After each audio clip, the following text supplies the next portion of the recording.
Olá, sombrinhas e sombreiros, sejam muito bem-vindas e muito bem-vindos.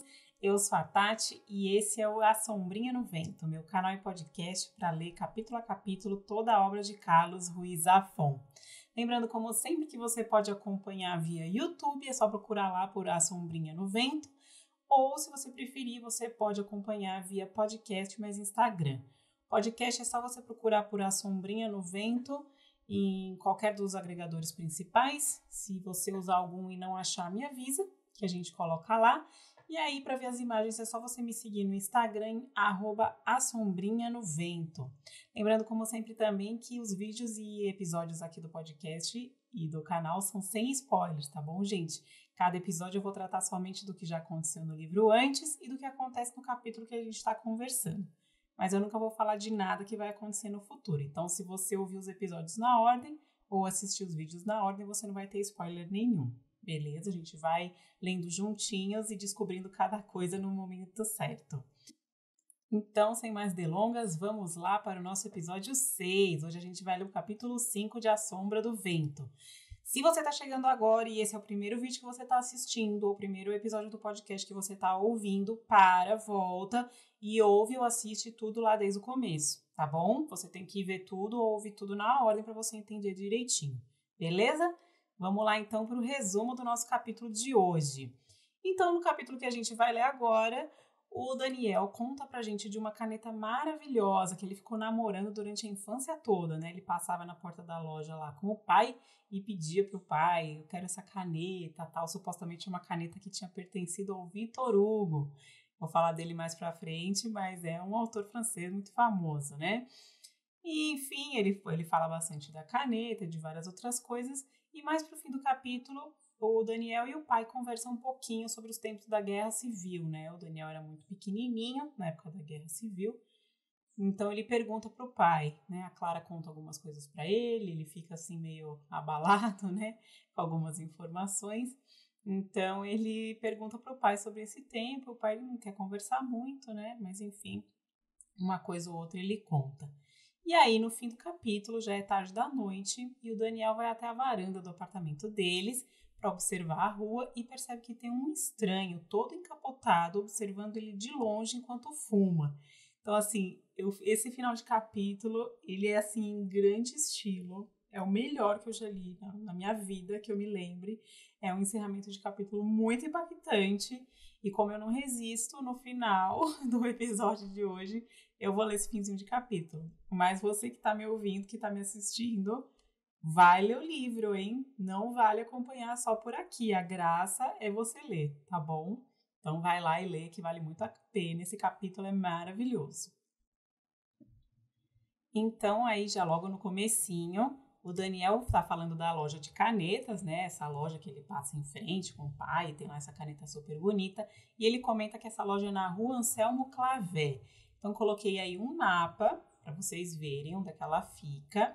E ele comenta que ficava atrás do governo militar. Então, também coloquei aí uma foto do governo militar, que é uma instituição militar do governo espanhol. O prédio é de 1927 e fica na junção das Ramblas com o Passeio de Colón. Então, são duas avenidas grandes. As Ramblas, lembrando que ela é, na verdade, aquele calçadão, né? Até aí na foto do governo militar, vocês conseguem ver que tem o pessoal caminhando aí nas Ramblas. Tá, eu coloquei no mapa aí, então tá marcado com o pinzinho o governo militar e eu marquei em vermelho a rua Anselmo Clavé. E na foto do governo militar eu coloquei uma seta ali indicando onde que é essa rua Anselmo Clavé para vocês conseguirem visualizar melhor.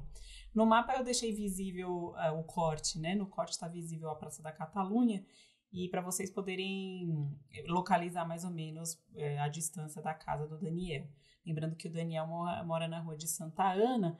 Para vocês localizarem aí no mapa, ela fica próximo desse Avinguda del Porta del Ángel, tá? Ela é um pouquinho mais para frente da Praça da Catalunha. E eu já comentei no resumo, né, que a tal caneta lá, a belíssima caneta, supostamente, segundo o vendedor, ela tinha pertencido a Victor Hugo. Então, quem que é o Victor Hugo? Ele foi um escritor francês que viveu de 1802 a 1885. Coloquei aí uma foto dele para vocês poderem ver como era a carinha dele. E ele foi o autor dos Miseráveis, né? Muito famoso Os Miseráveis, que foi publicado em 1862. E aí, sabendo dessas informações, que a gente pega o vendedor na mentira, né? Porque se Os Miseráveis foi publicado em 1862 e, segundo o vendedor, o Victor Hugo teria escrito Os Miseráveis com essa caneta, já não é possível. Por quê? Porque a caneta tinteira ela foi patenteada em 1884 e o primeiro modelo comercial dela só foi lançado em 1885, ou seja, no ano que o Victor Hugo faleceu. Então, é muito, muito improvável que essa caneta sequer tenha pertencido ao Victor Hugo. E que ele tenha escrito Os Miseráveis é impossível. Aí, quando a gente vai sabendo mais detalhes da caneta, a gente percebe que realmente é impossível que essa caneta tenha pertencido ao Victor Hugo. Por quê? Porque ela é uma Montblanc Meisterstück. E coloquei fotos aí de um dos modelos, são muitos modelos, não tem como a gente saber exatamente qual era o modelo que o Daniel estava falando, mas eu coloquei um modelo para vocês verem aí que ela tem sempre um desenho, essa daqui inclusive que eu coloquei, acho que é um desenho do Pequeno Príncipe e tal, mas tem sempre uns arabescos, tem uns desenhos, são umas canetas muito bonitas mesmo, são canetas de luxo, né, fabricadas pela Montblanc. A Montblanc é uma empresa alemã fundada em 1906, ou seja, impossível essa caneta ter pertencido ao Victor Hugo, certo? Porque se a Montblanc foi fundada só em 1906, o Victor Hugo já estava falecido. Então, realmente, como a gente desconfiava, mentira deslavada desse vendedor só para empurrar as coisas, né? Mas até o próprio Daniel comenta que o pai dele não tinha condição nenhuma de comprar aquela caneta, era uma caneta muito cara. Então eu tive a curiosidade de procurar os valores, né? Mais ou menos desse modelo aí da Montblanc Meisterstück. Então aqui referência de valores do ano que a gente está agora, tá? 2021. A mais cara custa R$ 25.600. Tá, gente? Mas as mais baratinhas é para ir R$ 3.000, R$ 8.000. Então assim, realmente bem fora aí do padrão do Daniel, imagino, né? Que eles eram assim mais pobrinhos. E ainda continuando na caneta, né? Como eu falei no resumo, o Daniel fala bastante sobre a tal da caneta, a famosa caneta. Então ele fala que a caneta, a pena da caneta, né? A parte que tem o desenhinho ali, o bico da caneta, era um delírio barroco. Então o que isso quer dizer? Quer dizer que era extremamente ornamentado. O barroco é um estilo artístico, tá, que floresceu entre o final do século XVI e meados do século XVIII, inicialmente na Itália e depois ele foi se difundindo pelos países da Europa e da América. Pra vocês terem mais ou menos uma noção do quão ornamentado que é o estilo barroco, para quem não conhece, eu coloquei aí a pintura de um teto, é o teto do Palazzo Barberini, em Roma. E essa pintura aí chama O Triunfo da Divina Providência, do Pietro da Cortona. Então vocês podem ver que realmente é muito rebuscado o estilo do barroco. E ainda na caneta, como sempre, ele falando, né? Ele fala que a caneta brilhava como o farol de Alexandria. Então eu quis trazer aí para vocês também o farol de Alexandria, que seria isso, né? Ele é uma das 7 maravilhas do mundo antigo. Infelizmente ele não existe mais. Eu coloquei aí uma gravura, né, com a aparência de como ele era, e eu marquei também aí no mapa com um pinzinho onde que fica Alexandria, uma cidade do Egito, tá? Ela fica aí às margens do Mediterrâneo, mas no Egito. E o farol foi construído entre 280 e 247 a.C. e ele tinha entre 120 e 137 metros de altura. Por muito tempo ele foi a estrutura mais alta do mundo antigo aí, né, conhecida aí dessa parte. Infelizmente ele foi danificado por 3 terremotos consecutivos entre os anos de 1956 e 1323. Gente, aqui é 956 e 1323, tá? Eu se cafundi, desculpa. Mas enfim, aí nesses séculos, em torno de 400 anos, teve 3 terremotos e ele foi ruindo, acabou se tornando uma ruína abandonada, até que em 1480 a última das pedras remanescentes dele foi usada para construir a cidadela de Qaitbay. Não sei como se pronuncia isso, mas fica aí no mesmo local que ficava o farol aí em Alexandria. Então, infelizmente, ele não existe hoje em dia, tá? Mas ainda é uma das 7 maravilhas do mundo antigo. E para finalizar o tema da bendita caneta, que a gente realmente já está um tempão falando dela, a gente vai terminar falando aí da água Vichy Catalan, porque na hora que o vendedor fala para o Daniel e para o pai que aquela caneta tinha pertencido a Victor Hugo, ele fala que os miseráveis tinham nascido daquele manuscrito, tal e como a água mineral Vichy Catalan brota do manancial de Caldas. Então, eu quis colocar aí para vocês uma foto de uma garrafa da água Vichy Catalan. É uma água mineral, estilo São Lourenço, esse tipo de água. E marcar também onde é o manancial de Caldas. Então, coloquei aí, tá marcadinho o balneário Vichy Catalan. A Vichy Catalan, hoje em dia, ela é uma empresa muito grande, tem esse balneário, tem hotel, tem de tudo, enfim, não é só a água. E aí, quando o pai do Daniel fala para ele que, infelizmente, essa caneta é muito cara e não vai dar para ele comprar, ele fala, olha, a gente pode pedir pro Dom Federico fazer uma para você, né, fazer uma imitação. E o Dom Federico é o relojoeiro do bairro, e aí diz que a reputação de habilidoso dele ia do bairro da Ribeira até o mercado de Ninon. Então eu coloquei aí o mapa também para vocês poderem ver onde que fica o bairro da Ribeira, que hoje em dia se chama Elborn, tá? Eu acho que ele se chamava bairro da Ribeira porque ficou só um pedacinho ali do azul, mas ali para baixo, depois desse quadrado aí que eu marquei em azul, que é o bairro da Ribeira, vocês conseguem ver um azulzinho que é o mar, tá? Então, ele é próximo ali da margem, né? E eu marquei com o PIN também o mercado do Nino, que fica, né, bem longe até. Então, assim, digamos que a fama de habilidoso do Dom Federico até que é bem grande, porque passa por todo o gótico, tá aí no meio entre, né, o bairro da Ribeira e aí onde fica o mercado do Nino. Tem o bairro gótico, a Praça de Catalunha, as Ramblas, que é ali a região que moram o Daniel e o pai dele. E aí eu quis deixar aí também a imagem do Nino, para explicar um pouquinho a origem desse nome do mercado. Então, o Nino é um mercado ao céu aberto, tá? Que existe desde o final do século XIX. E aí ele era bem feira, assim, totalmente ao ar livre. E aí em 1933 eles colocaram o primeiro prédio fixo. Tá? E aí a estrutura atual é de 2015, então acabei nem colocando uma foto, porque pro contexto nosso aqui não interessa, porque é um prédio moderno tal, e que não existia na época. Então eu acabei não colocando foto, eu preferi colocar a foto aí do Nino. O que seria o Nino? Nino basicamente significa boneco, tá? Na verdade é umas coisas meio específicas, mas resumindo, é uma estátua, é uma figura humana, uma estátua. E aí essa estátua ela ficava ali na porta de um bar da região. Então o pessoal falava, eu vou lá comprar não sei o que no Nino, porque eles se referiam à estátua aí como o boneco. E aí acabou ficando. Então depois, quando teve o mercado tal, e tudo bonitinho, acabou sendo chamado Mercado do Nino por causa dessa estátua que tá aí. Coloquei para vocês verem. E aí, então, falando de Dom Federico, né, eles começam a descrever como ele é. Então, o Dom Federico, aparentemente, tem uma preferência aí por moços e por se fantasiar de Estrelita Castro. Então, ele gosta de se travestir de Estrelita... Oh, meu Deus, gente, tá difícil isso aqui.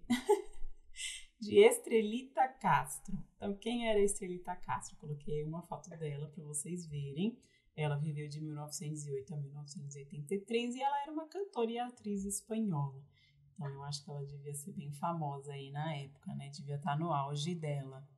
E mais pra frente, no capítulo, quando o pai do Daniel pergunta para ele, né, por que ele tanto queria caneta, e ele explica que ele queria escrever uma carta para a mãe e tal, para ela não se sentir sozinha, uma passagem bem bonitinha até, depois vocês leem lá, vão ler. E aí o pai fala, não, mas sua mãe não tá sozinha, né, ela tá com Deus. E aí o Daniel comenta que essa teoria tinha sido exposta por um professor dele no colégio, né, o padre Vicente, e diz que o padre gostava de explicar todos os mistérios do universo, desde o gramofone até a dor de dente, citando o Evangelho segundo São Mateus. Então eu quis falar um pouquinho mais aí sobre o Evangelho de São Mateus, para o pessoal que não conhece. Ele é um dos 4 evangelhos canônicos segundo a religião católica. Outras religiões também aceitam esses evangelhos, tá? Mas eu vou focar na religião católica porque a gente está no contexto da Espanha, e na Espanha a religião predominante, especialmente nessa época, era a religião católica. Então, são 4 os evangelistas. São Mateus, São Marcos, São Lucas e São João. E o que são os evangelhos, né? São relatos da vida, morte e ressurreição de Jesus de Nazaré. E especificamente o Evangelho de São Mateus, ele enfatiza a obediência e a preservação da lei bíblica. Então, acho que por isso que o padre e o professor devia gostar, né? Porque ele enfatiza essa questão da obediência. E também por ter uma prosa ritmada e muitas vezes poética, o Evangelho de São Mateus ele acaba sendo muito escolhido, né? Uma escolha popular e litúrgica. Então, por isso, talvez também o padre gostasse especificamente do Evangelho segundo São Mateus. E eu quis colocar aí uma imagem para vocês dos 4 evangelistas. Claro, é uma imagem, não é da época, é do Jacó Jordaens. Não sei exatamente que época que é, mas parece aí meio do, sei lá, Renascimento e retrata os 4 evangelistas aí.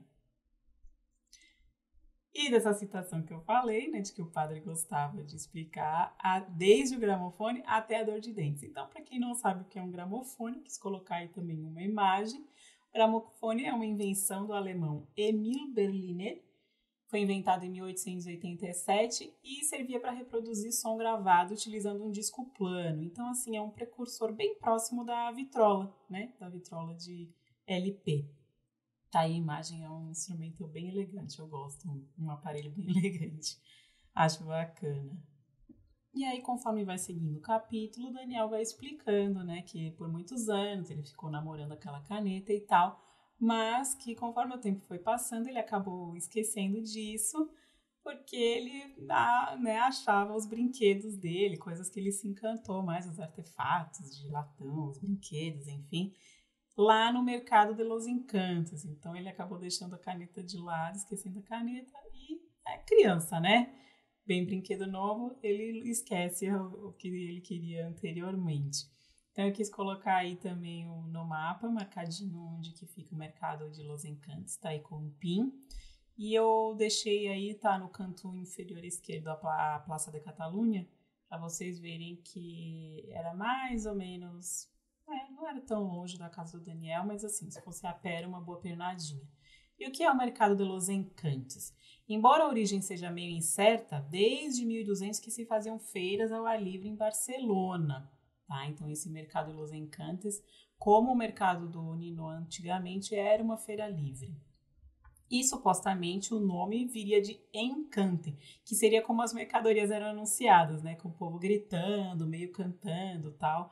Então, por isso seria o mercado de Los Encantos. Tem uma estrutura lá, mas é de 2003. 2003 não, desculpa, de 2013. Então, eu também achei que não interessava colocar pra gente aqui. Quem tiver curiosidade, depois procura aí na internet. E aí depois o Daniel comenta da Rua Condal, que foi onde o pai dele comprou o chapéu de segunda mão. Que ele tá comentando, né, que claramente o pai não tinha condições de comprar, porque ele usava roupa de segunda mão e o chapéu que ele comprou por 7 pesetas na Rua Condal. Então o que é a Rua Condal? Ela é essencialmente uma rua comercial e eu coloquei aí no mapa, marquei a Rua Santa Ana e a Rua Condal. Então elas são praticamente assim uma extensão da outra. Você anda a Rua Santa Ana até o final, chega na Puerta del Ángel, que é um calçadão comercial também, e aí só você quebrar um pouquinho para a esquerda e você vira à direita, já está ali na Rua Condal. Então é bem próximo da casa do Daniel e do pai dele mesmo. Agora a gente vai falar do Parque da Cidadela. Depois, pro fim do capítulo, o Daniel fica refletindo sobre a morte e tal, e sobre como, no caso, por exemplo, do pai da Clara e de muitas outras pessoas, a morte tinha um rosto, né? É uma citação muito bacana que eu vou comentar no final do vídeo, mas aí ele fala que, comenta das pessoas que tinham capacidade de matar alguém e passear no Parque da Cidadela à tarde. Então eu coloquei aí uma vista aérea do Parque da Cidadela, é um parque bem grande. E também eu quis colocar uma foto do chafariz, porque quem projetou ele foi o Gaudí, ele era jovem na época, e ele que realizou o projeto aí dessa cascata e tal, ele fez todo o projeto hidráulico e uma grota artificial que fica por baixo aí do chafariz. Esse parque ele foi construído sobre as ruínas da antiga fortaleza da cidade, é por isso que ele chama Parque da Cidadela, porque tinha tipo uma cidadelinha ali que era a fortaleza, foi construindo ali sobre as ruínas. E foi na época da Exposição Universal de 1888. É aquelas exposições que tinha muito, sabe? Vocês já devem ter ouvido falar. Teve em Paris, e por isso tem a Torre Eiffel. Teve em Nova York. Então, eles faziam aquela baita exposição mundial, que vinha gente do mundo todo. E sempre faziam coisas muito grandiosas. E aquilo era meio que o cartão postal da cidade. Então, né? Todo mundo correu para urbanizar ali a região, para ficar bonitona, para todo mundo gostar de Barcelona. Quem fez o projeto aí foi o Josep Fontserè. Ele projetou os jardins muito amplos, uma praça central, a fonte, que no final quem ajudou ele foi o Gaudí, 2 lagos, um bosque e vários edifícios auxiliares. Então realmente é um parque muito grande e deve ser muito lindo. Gostaria muito de conhecê-lo. E já até comentei da Puerta del Ángel, aí, né? Falando aí da Rua Condal, mas vou falar um pouquinho mais dela. Ela é esse calçadão de lojas, coloquei aí uma foto para vocês e também um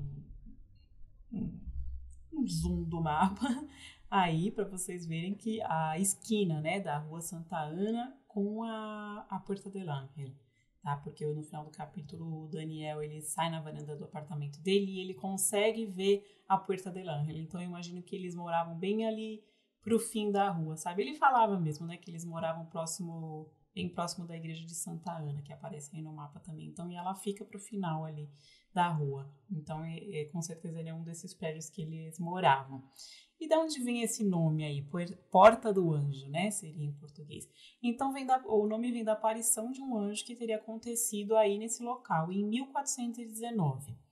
E aí começou, né, a se referir aí a rua pela Rua do Anjo. E em 1466 o nome se tornou oficial e foi colocada uma imagem do Anjo da Guarda em uma capela que ficava numa das muralhas que existia aí nesse lugar, aí né, nessa que hoje em dia é esse calçadão. Só que em 1859 as muralhas foram derrubadas, né, foram destruídas para fazer esse calçadão, e aí essa imagem do Santo Anjo da Guarda foi trasladada para a igreja de Santa Ana, essa igreja aí pertinho da casa do Daniel e do pai dele. Aí depois ela acabou indo para uma outra igreja, uma igreja chamada Igreja do Anjo da Guarda de Hostafrancs. Só que depois, durante a Guerra Civil, nessa igreja aí, a estátua acabou sendo destruída. Então, a gente não tem mais a estátua, não sei exatamente como ela era, infelizmente.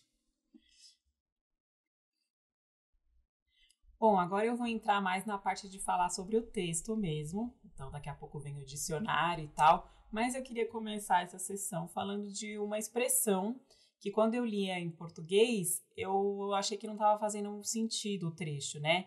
Então eu fui procurar no original espanhol para poder entender o que estava acontecendo. E o trecho é o seguinte: quando o pai do Daniel fala para ele que o Dom Federico poderia fazer uma cópia da caneta, o Daniel responde assim: e se Dom Federico não conseguir copiar a caneta? Perguntei com divina inocência. Meu pai arqueou uma das sobrancelhas, temendo provavelmente que aqueles rumores maledicentes maculassem minha inocência. Os rumores maledicentes, no caso, seriam os rumores de que o Dom Federico seria homossexual, que para aquela época, na década de 40, era muito mal visto, né? Então, por isso que ele fala que os rumores seriam maledicentes. Então, mas eu li essa parte e eu achei que não estava fazendo sentido. Eu falei, nossa, o que tem a ver o menino perguntar se o Dom Federico não consegue copiar a caneta e o pai dele achar que o menino estava, né, insinuando alguma coisa sobre a sexualidade do Dom Federico. Então, eu fui procurar o original em espanhol e em espanhol é assim: e se a Dom Federico no se le dá lo de la pluma? E aí, claro, eu tive que buscar, né, se alguma das expressões aí teria um sentido duplo. E aí eu descobri que em espanhol, tener pluma seria o mesmo que afeminado. Então aí o trecho fez sentido para mim, né? Porque nesse contexto fica um sentido duplo entre ser afeminado e saber fazer uma caneta. E agora vamos para o nosso dicionário. Então vou começar com catedráticos de física. Lá no começo do capítulo, né, quando o vendedor está falando sobre a caneta e falando vários elogios e tal, tem uma citação que diz assim: o vendedor, confundindo-nos talvez com catedráticos de física, começou a desfiar um palavreado confuso sobre as ligas de metais preciosos e tralalá, tralalá. Então, os catedráticos de física seriam o quê? Professores de física, tá? Catedrático é professor. E aí continua, né? Teoria revolucionária sobre êmbolos e vasos comunicantes. Tudo isso parte da desconhecida ciência teutônica que fabricava o traço glorioso, Que seria a ciência teutônica? Seria a ciência alemã. Os teutões eram uma tribo germânica e a caneta lá, né, a Montblanc Meisterstück, que eu já mostrei para vocês aí no começo, ela é alemã, tá? A Montblanc é uma empresa alemã. Então, daí que viria a ciência teutônica, que nada mais é que a ciência alemã. Aí, falando, né, do Dom Federico, ele fala assim: outra reputação que lhe acometia, esta de índole menos recatada, dizia respeito à sua preferência erótica por efebos musculosos do mais viril lumpesinato. Então, primeiramente, o que é efebo? Efebo é um jovem do sexo masculino, seria o equivalente à ninfeta, né? A ninfeta é a jovem do sexo feminino e o efebo é o jovem do sexo masculino. E o que seria o lumpesinato? Lumpesinato é proletariado, tá bom? Então ele gostava aí de mocinhos proletários bem viris e musculosos. E aí quando o Daniel tá falando da suposta carreira de escritor que ele queria seguir, né? Ele fala então que uma anemia da invenção prejudicava a sintaxe dele. O que é a sintaxe? É a parte da linguística, né, que dedica o estudo das regras e princípios que regem a organização das frases. Então, basicamente, ele estava sem criatividade, não estava conseguindo montar frases. É isso, basicamente, que quer dizer. E aí, no final do nosso magnífico capítulo, eu não vou nem ler essa parte ainda, porque a gente vai para citações agora e eu quero lê-la completa. Mas ele fala de âmbar, tá? Ele fala pestanejar âmbar da brasa. O que é âmbar? Âmbar é uma resina fóssil que é dura, quebradiça e ela é meio transparente, assim, com cor amarela. Eu até coloquei aí uma foto de um colarzinho ou uma pulseirinha de contas de âmbar, tá? Para quem não conhece. E no finalzinho do capítulo ele comenta que a pessoa que ele está vendo, o estranho lá que está observando ele, poderia ser um notívago qualquer. O que é um notívago? É uma pessoa que vagueia à noite. Então, para o nosso dicionário é isso. Vamos para as citações agora, encerrar o nosso capítulo com as minhas citações favoritas. A primeira que eu gostei muito é quando o Daniel começa a falar porque ele queria caneta e tal. Então ele dizia assim: em minha ingenuidade, achava que o que eu escrevesse com aquela caneta chegaria a qualquer lugar, inclusive aquele local incompreensível para onde, segundo meu pai, minha mãe tinha ido e do qual não voltaria nunca. Então eu gostei bastante da ingenuidade da criança, né? Como eu falei, o Zafon consegue sempre deixar os pensamentos e as falas dos personagens muito próprios para a idade. E eu achei isso muito bonitinho, porque realmente é muito de criança. Ele querer escrever uma carta para o além, para a mãe, né? Muito fofo. E aí, meio que seguinte a isso, ele fala para o pai, né? Eu quero escrever uma carta para a mamãe, para ela não se sentir sozinha. Meu pai me observou sem piscar. Sua mãe não está sozinha, Daniel. Está com Deus e conosco, embora não possamos vê-la. E por que Deus quer minha mãe? Não sei. Se algum dia ouvirmos, perguntamos a ele. Eu gostei muito dessa parte também, porque é muito divertido e é realmente muito o que uma criança perguntaria. Né? O pai falando, não, sua mãe tá com Deus. E aí, mas por que Deus quer minha mãe? E aí eu gosto da resposta do pai também, né? Ele falando, não sei, se um dia a gente vê ele, a gente pergunta.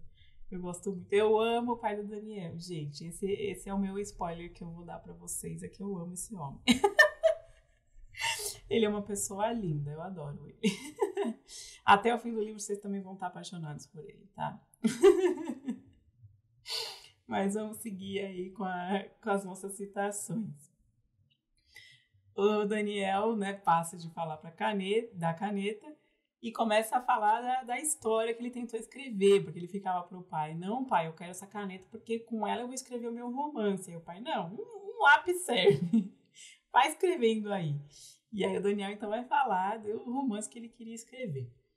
Minha história, por acaso, girava em torno de uma prodigiosa e estonteante caneta, parecida com a da loja e, além do mais, enfeitiçada.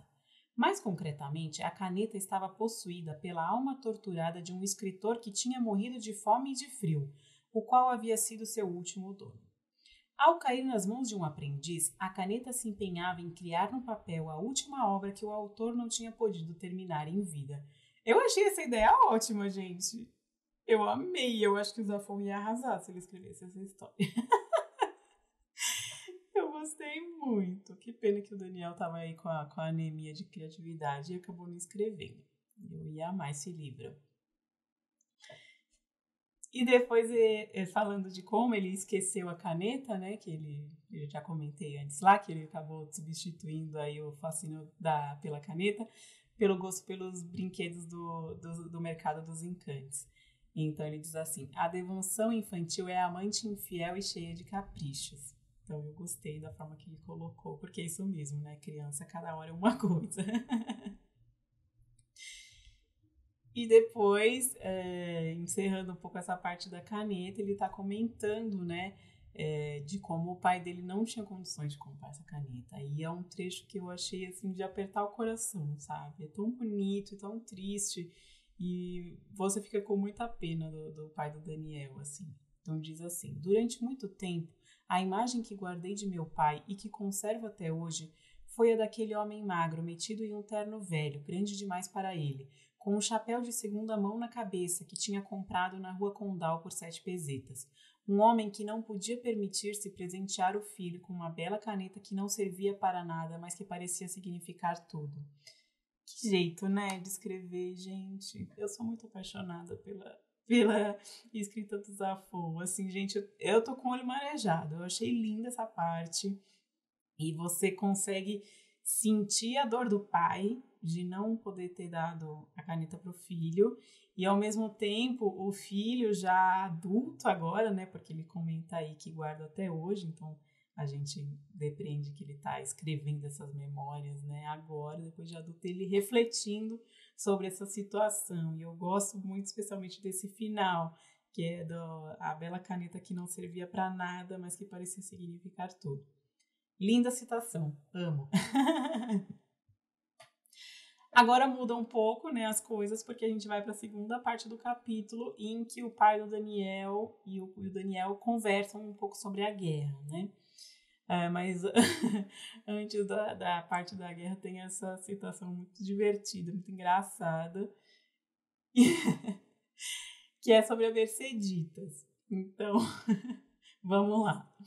Sentamos-nos à mesa para saborear a esmola de Merceditas, filha da vizinha do terceiro andar, que, segundo diziam, seria freira e santa, mas a quem eu tinha visto mais de uma vez asfixiando de beijos um marinheiro de mãos ágeis que às vezes acompanhava até a porta de entrada. Então a Merceditas, essa vizinha aí, de vez em quando ela cozinha alguma coisa e leva lá para eles comerem. Então e essa que era a tal esmola da Merceditas. Ela tinha levado alguma coisa, algum ensopado, alguma coisa para eles comerem. Então eles sentam para jantar e o Daniel faz esse comentário que é muito bom. Que a Merceditas, pelo jeito, né, os vizinhos consideravam ela muito da santa e tal.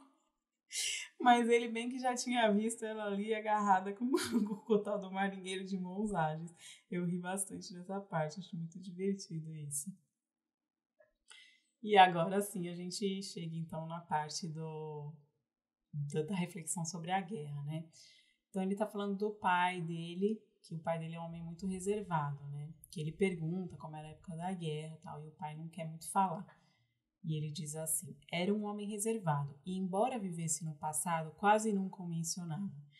Eu gostei muito dessa descrição porque eu consigo ver muito uma pessoa assim, aquela pessoa que ela realmente a vida dela tá toda no passado, uma pessoa muito reclusa hoje em dia, né, que não fala muito, não conversa muito, não socializa muito, e que ele vive muito no passado, ou seja, ele vive só das recordações que ele teve até a esposa falecer.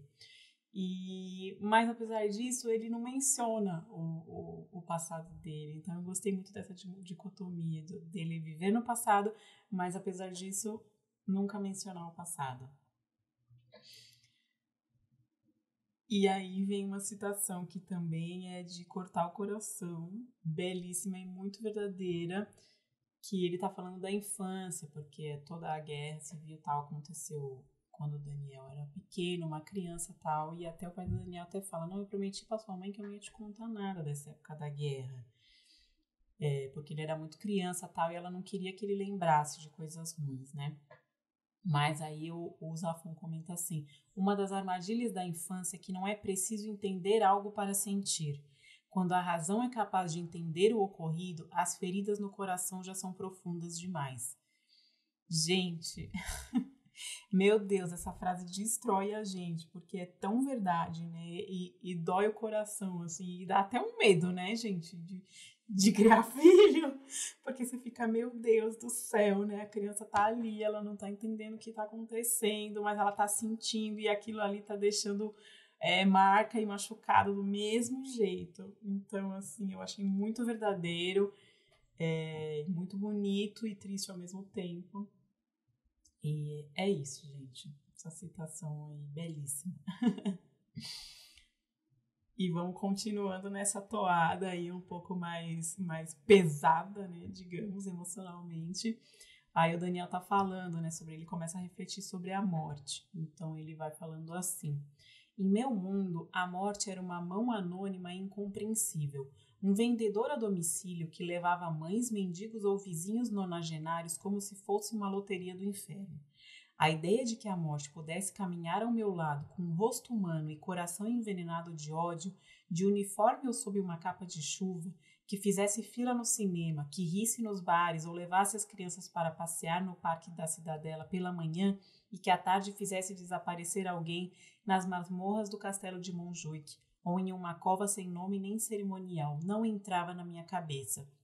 Então aqui ele está falando que do inspetor Fumeiro, que no capítulo anterior a Clara contou, né, que quem tinha matado o pai dela tinha sido o inspetor, o Javier Fumeiro, e que o pai dela tinha sido morto lá no castelo de Montjuic. Então o Daniel está refletindo sobre isso, sobre a morte ser personificada no inspetor Fumeiro. E eu achei uma reflexão muito profunda mesmo, assim, eu gostei muito desse trecho. Tem até algumas partes divertidas, né? Aí a Loteria do Inferno, divertido, tá? E o Vendedor a Domicílio. Mas é uma reflexão muito profunda e que eu gostei muito também, então, dele colocar o fumeiro como uma personificação da morte e fazer essa reflexão também de como uma pessoa pode matar alguém e tá ali rindo no cinema, tá do seu lado no ônibus, como se fosse uma pessoa normal, né? Para se pensar realmente. E aí, só ele terminando as recordações assim dele, né, as reflexões dele, ele coloca uma citação que eu gostei bastante também, que é a seguinte: naqueles anos roubados, o fim da infância, tal como os trens do transporte público, chegava quando chegava.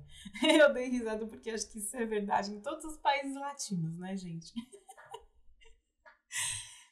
Na Itália tá sempre atrasado o busão, aqui no Brasil tá sempre atrasado. Pelo jeito aí, na Espanha também tá sempre atrasado. Então eu gostei, achei engraçado, porque é verdade também, tá? Então, o fim da infância chega quando chega, e que é que nem o transporte público, que também chega quando chega, não tem horário. Então eu achei uma frase ao mesmo tempo profunda, mas muito divertida.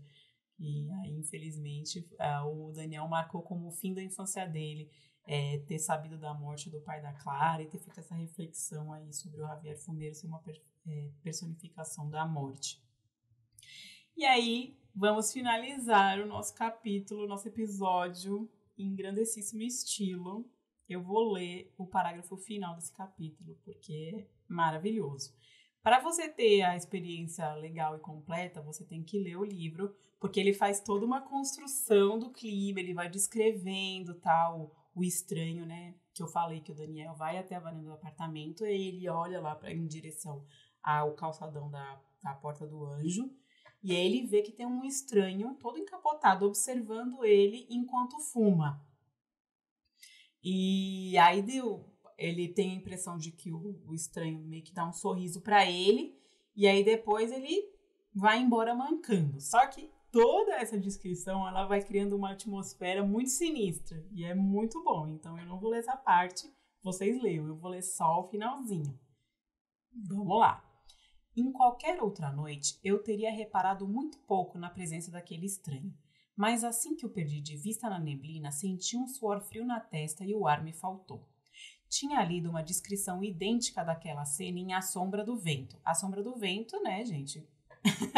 Acho que não preciso falar, né? É o livro do Carax que o Daniel leu e, enfim, é o livro que a gente gostaria de estar lendo, mas não está.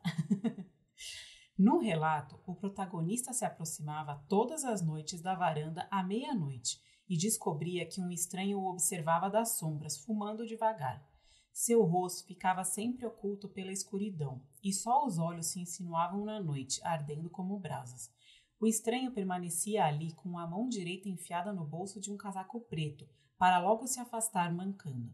Na cena que eu acabara de presenciar, aquele estranho poderia ser qualquer notívago, uma pessoa sem rosto nem identidade. No romance de Carax, o estranho era o diabo. Meu Deus, gente, que final é, que frase, que final é esse?